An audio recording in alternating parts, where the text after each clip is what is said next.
His real name was Lawrence Tensford, though few people in Montana in 1934 knew that. Most who knew him at all knew him only as L10. He was a range rider, what they called cowboys in eastern Montana around the time of the Great Depression, though L10 hadn't even known there was a depression. He rarely knew what month it was.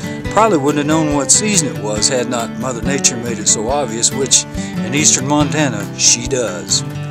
In fact, it was Mother Nature, not Mother Tensford, who taught L10 most everything he'd come to know in his 44 years.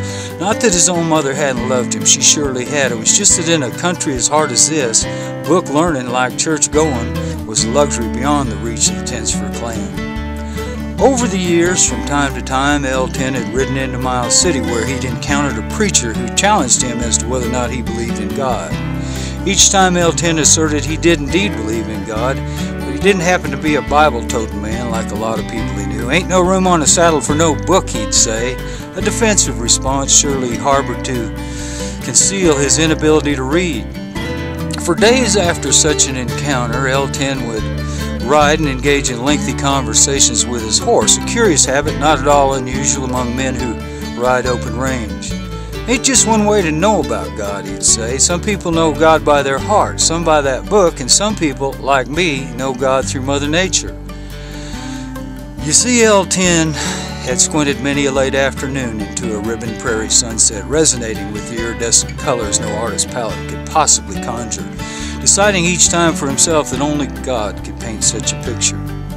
He'd attended the birthings of thousands of calves, never once not unamazed as he saw a newborn baby calf lay heaped and steaming on the cold Montana snow, momentarily to, for whatever reason, inhale a tiny breath, and with that sacred act open his eyes and grapple to his feet.